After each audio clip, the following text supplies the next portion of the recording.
সুপ্রিয় ছাত্ররা, আজকে তোমাদের স্ট্রাকচারাল মেকানিক্সের অষ্টম অধ্যায়।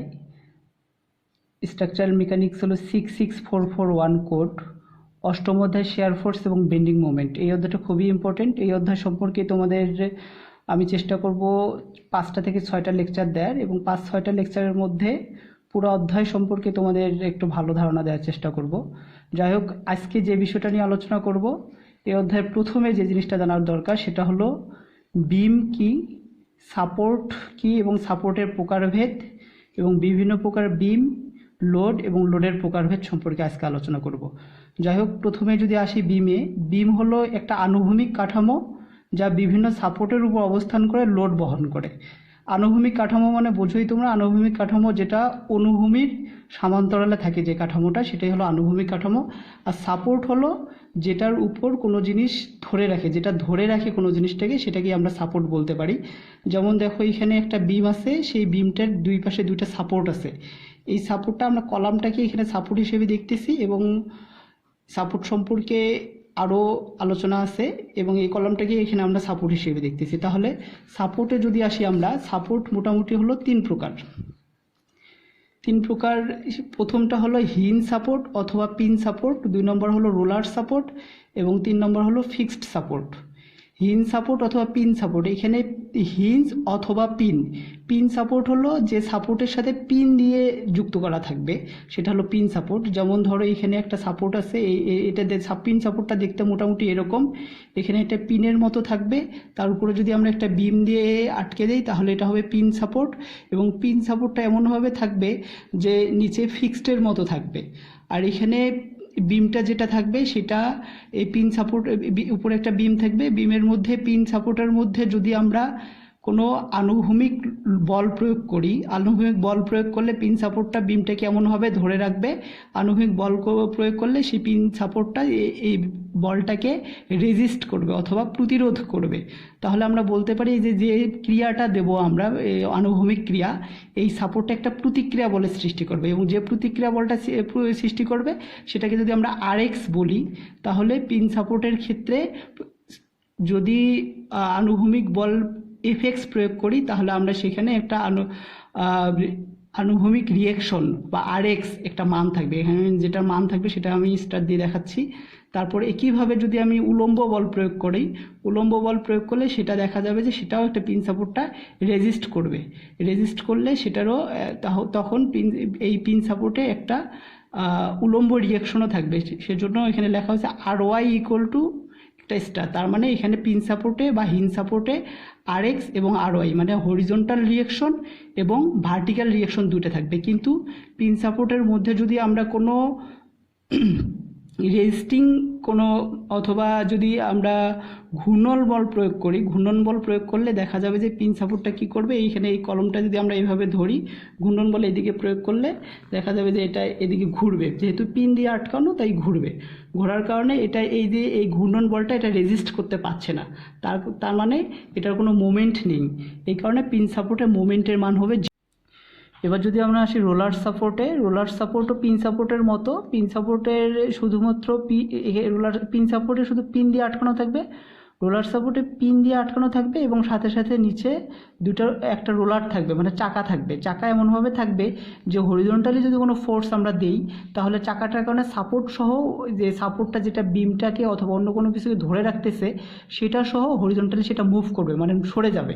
তার মানে হরিজন্টাল কোনো রোলার সাপোর্টে হরিজন্টাল কোনো ফোর্স দিলে সেই ফোর্সটা এই সাপোর্টটা রেজিস্ট করতে পারবে না বা প্রতিরোধ করতে পারবে না। এই জন্য রোলার সাপোর্টে হরিজন্টাল রিয়েকশনের মান 0, হরিজন্টাল রিয়েকশনের মান 0। কিন্তু রোলার সাপোর্টে যদি উলম্ব কোনো ফোর্স দেই, যে উলম্ব ফোর্স উপর থেকে যদি কোনো ফোর্স দেই, তাহলে দেখা যাবে যে এই সাপোর্টটা এই উলম্ব ফোর্সটাকে প্রতিরোধ করতে পারছে, তার মানে এটা উলম্ব একটা রিয়েকশন থাকবে। এই জন্য RY এর একটা মান আছে, RY এর মান থাকবে। আর হলো যদি একইভাবে আমরা হিঞ্জ সাপোর্টের মতো এখানে যদি ঘূর্ণন বল প্রয়োগ করি, রোলার সাপোর্টেও যদি বিমের উপর ঘূর্ণন বল প্রয়োগ করি, তাহলে দেখা যাবে যেহেতু পিন দিয়ে আটকানো, এটা ঘুরবে অথবা ঘুরতে চেষ্টা করবে, যেটা এই রোলার সাপোর্টটা এই ঘূর্ণন বলটাকে প্রতিরোধ করতে পারবে না। যেহেতু রোলার সাপোর্টটা ঘূর্ণন বলটাকে প্রতিরোধ করতে পারবে না, এর জন্য রোলার সাপোর্টটা মোমেন্টের মানও 0 হবে। এখন আসি আমরা ফিক্সড সাপোর্টে। ফিক্সড সাপোর্ট কীরকম, জাস্ট একটা বিমের সাথে একটা সাপোর্টটা ফিক্সড হিসেবে থাকবে। আমরা ফিক্সড সাপোর্ট এভাবেও আঁকতে পারি, এভাবেও আঁকতে পারি, কোনো সমস্যা নেই। এবং ফিক্সড সাপোর্টে যদি আমরা হরিজন্টাল ফোর্স দেই তাহলে দেখা যাবে যে ফিক্সড থাকার কারণে হরিজন্টাল ফোর্সটা এই সাপোর্টটা রেজিস্ট করবে বা প্রতিরোধ করবে। এই জন্য ফিক্সড সাপোর্টে আর হরিজন্টাল রিঅ্যাকশনে মান থাকবে। এবং একইভাবে যদি আমরা উলম্ব কোনো ফোর্স দেই তাহলে সেটা কি হবে, উলম্ব এটাও রেজিস্ট করবে, এই জন্য উলম্ব রিঅ্যাকশনের মানও থাকবে। আমরা যদি ফিক্স সাপোর্টে কোনো ঘূর্ণন বল প্রয়োগ করি এবং ফিক্স সাপোর্টটা সেই ঘূর্ণন বলটাকেও প্রতিরোধ করবে, তার মানে এই বিমটাকে তখন ঘুরতে দিবে না। যখন ঘুরতে দিবে না তখন এখানে একটা মোমেন্ট ক্রিয়া হবে। এই মোমেন্টের কারণে এই কারণে ফিক্স সাপোর্টে মোমেন্টেরও একটা মান থাকবে। তাহলে আমরা একটা যদি সামারিতে আসি তিনটে সাপোর্টে, তাহলে দাঁড়াচ্ছে রোলার সাপোর্টে শুধুমাত্র ভার্টিক্যাল রিঅ্যাকশনে মান থাকবে, হরিজন্টাল রিঅ্যাকশন এবং মোমেন্টের মান 0। আর পিন সাপোর্ট বা হিন সাপোর্টে ভার্টিক্যাল রিঅ্যাকশন এবং হরিজন্টাল রিঅ্যাকশন দুটোর মানই থাকবে, মোমেন্ট 0। কিন্তু ফিক্সড সাপোর্টে তিনটাই থাকবে, হরিজন্টাল রিঅ্যাকশনের মান থাকবে, ভার্টিক্যাল রিঅ্যাকশনের মান থাকবে এবং মোমেন্টের মানও থাকবে। এটাই হলো এই তিনটে সাপোর্টের মধ্যে মোটামুটি পার্থক্য। এখন তোমরা মোটামুটি দেখলেই বুঝতে পারবা কোনটা কী ধরনের সাপোর্ট। পিন সাপোর্টে পিন দিয়ে আটকানো থাকবে, রোলার সাপোর্টে পিন সাপোর্টের মতো নিচে চাকার মতো থাকবে, আর ফিক্সড সাপোর্ট ফিক্সড করা থাকবে বা আবদ্ধ করা থাকবে। তখন আমরা বুঝবো কোনটা পিন সাপোর্ট, কোনটা রোলার সাপোর্ট এবং কোনটা ফিক্সড সাপোর্ট। এরপরে যদি আসি আমরা বিমের প্রকারভেদ। বিমের প্রকারভেদ হলো এই সাপোর্টের উপর ভিত্তি করে আমরা বিমকে মোটামুটি 5 ভাগে ভাগ করতে পারি। সাপোর্টটা কীভাবে আসে বিমের উপর সেটার উপর ভিত্তি করে আমরা বিমটাকে 5 ভাগে ভাগ করতে পারি। 1 নম্বর হলো সাধারণভাবে স্থাপিত বিম, এটার ইংলিশ নাম হলো সিম্পল সাপোর্টেড বিম। সাধারণভাবে স্থাপিত বিম অথবা সিম্পল সাপোর্টেড বিম। কোনো একটা বিমের যদি এক পাশে একটা হিন সাপোর্ট আর এক পাশে একটা রোলার সাপোর্ট থাকে তখন আমরা সেটাকে সাধারণভাবে স্থাপিত বিম বলবো। তারপর আসি 2 নম্বরে ক্যান্টিলিভার বিম। ক্যান্টিলিভার বিমে কী থাকবে, ক্যান্টিলিভার বিমে শুধুমাত্র একটা বিম একটা ফিক্সড সাপোর্ট দ্বারা আটকানো থাকবে, তখন সেটাকে আমরা ক্যান্টিলিভার বিম বলবো। তারপর আসি ঝুলন্ত বিম। ঝুলন্ত বিমটা কী হবে, ঝুলন্ত বিমটা দেখা যাবে যে বিমের নিচে 2 বা ততোধিক হিন সাপোর্ট অথবা রোলার সাপোর্ট থাকবে এবং দুই পাশে ঝুলন্ত অবস্থা থাকবে। এই যে এক্সট্রা কিছু জায়গা থাকবে যে সেটার কর্নারে অথবা প্রান্তে কোনো ধরনের সাপোর্ট না থাকলে সেটাকে আমরা ওভারহ্যাঙ্গিং মানে হ্যাং করা আছে, ঝুলন্ত মানে ঝোলানো আছে, তখন সেটাকে আমরা ওভারহ্যাঙ্গিং বিম অথবা ঝুলন্ত বিম বলবো। এরপর যদি আসি আমরা আবদ্ধ বিম। আবদ্ধ বিমে কী হবে, আবদ্ধ বিমে দুই পাশেই দুটো ফিক্সড সাপোর্ট থাকবে, তখন সেটাকে আমরা আবদ্ধ বিম বলবো। এটা হলো আবদ্ধ বিম। তারপরে আসে অবিচ্ছিন্ন বিম। অবিচ্ছিন্ন বিম অথবা কন্টিনিউয়াস বিম, এটা হলো চলমান বিম। এই বিমটার নিচে 2-এর অধিক সাপোর্ট থাকবে এবং এখানে প্রত্যেকটা 2টা সাপোর্ট মিলে যদি একটা বিম কল্পনা করি আমরা, তাহলে দেখা যাবে যে এখানে কয়েকটা বিম, এখানে এটা একটা বিম, এটা একটা বিম, এরপরে আরও বিম থাকতে পারে, আরও সাপোর্ট এখানে থাকতে পারে। এরকম চলমান যদি থাকে তখন সেটাকে আমরা বলবো কন্টিনিউয়াস বিম। এই হলো সাধারণভাবে স্থাপিত বিম, ক্যান্টিলিভার বিম, ঝুলন্ত বিম, আবদ্ধ বিম এবং অবিচ্ছিন্ন বিম। এটা ছাড়াও বিমের প্রকারভেদ আরও আছে, সেটা আমি পরবর্তী কোনো লেকচারে আলোচনা করব। এরপরে যদি আসি আমরা লোড হলো, লোডের সোজা বাংলা হলো বোঝা, ভার অথবা ওজন। তার মানে হলো লোড কোনো একটা বোঝার যে ওজনটা সেটাকে আমরা লোড বলতে পারি অথবা ভার অথবা ওজন। লোড বিভিন্ন প্রকার হতে পারে, যেমন 1 নম্বরে আমরা বলতে পারি বিন্দু লোড বা পয়েন্ট লোড। এটার আরেকটা নাম আছে কনসেন্ট্রেটেড লোড। কোনো একটা বিমের উপর যদি একটা নির্দিষ্ট বিন্দুতে একটা লোড পড়ে তখন সেটাকে আমরা কনসেন্ট্রেটেড লোড বলতে পারি অথবা বিন্দু লোড বলতে পারি বা পয়েন্ট লোড। যেমন এই যে এখানে একটা সিম্পল সাপোর্টেড বিম দেখানো আছে, একটা বিন্দু, বিন্দুতে 100 কেজি লোড দেওয়া আছে, ভার্টিক্যালি লোড দেওয়া আছে অথবা উলম্ব লোড দেওয়া আছে, এটাকে আমরা বিন্দু লোড বলতে পারি। তারপর 2 নম্বরে আসে সমভাবে বিস্তৃত লোড। সমভাবে বিস্তৃত লোড অথবা ইউনিফর্মলি ডিস্ট্রিবিউটেড লোড। সমভাবে বিস্তৃত মানে হলো সমানভাবে বিস্তৃত থাকবে। যেমন এখানে একটা বিম দেখানো আছে সিম্পল সাপোর্টেড বিম, সেই সিম্পল সাপোর্টেড বিমের মধ্যে কিছু জায়গা আমি দেখাইছি। এই জায়গাটুকুতে সমানভাবে 10 কেজি পার ফিট, প্রতি ফিটে 10 কেজি করে লোড দেওয়া আছে। তার মানে 10 ফিট জায়গায়, এখানে টোটাল 10 ফিট জায়গায় যদি 10 কেজি লোড দেওয়া থাকে, 1 ফিটে 10 কেজি লোড দেওয়া থাকে, তাহলে 10 ফিটে টোটাল হবে 10 গুণন 10 মানে 100 কেজি। এই জায়গাটায় টোটাল 100 কেজি লোড আছে।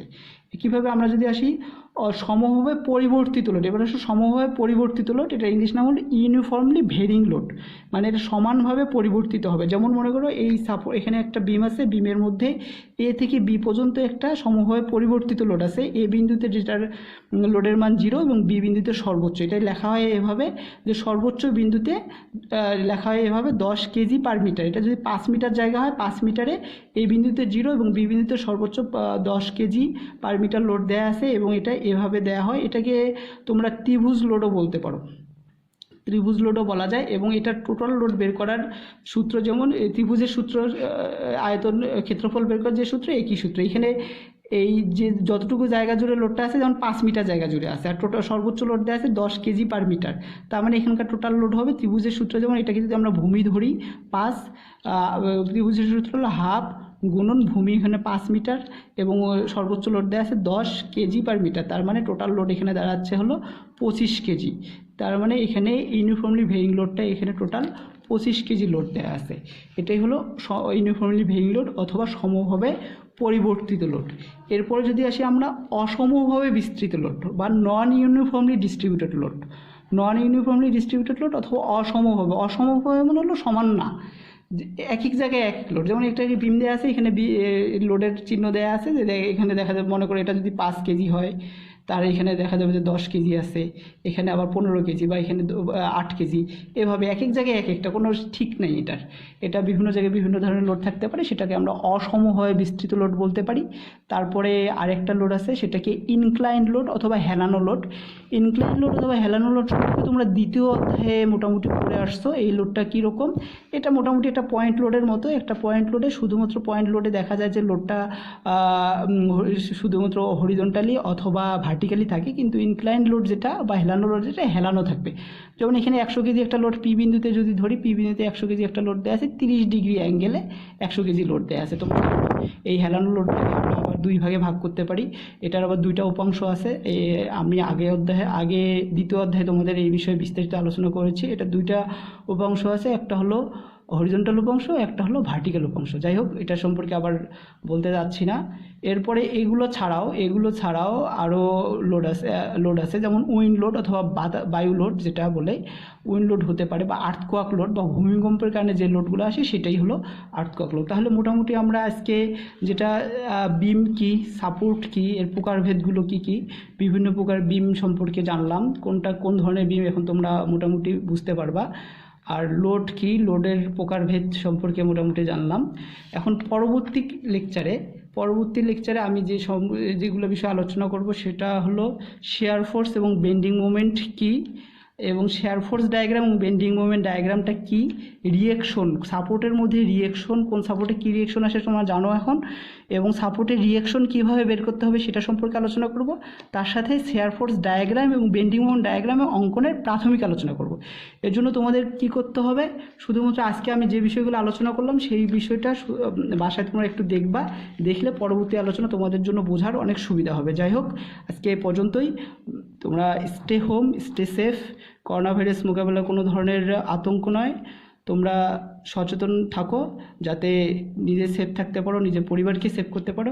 যাই হোক, আল্লাহ হাফেজ, ভালো থেকো।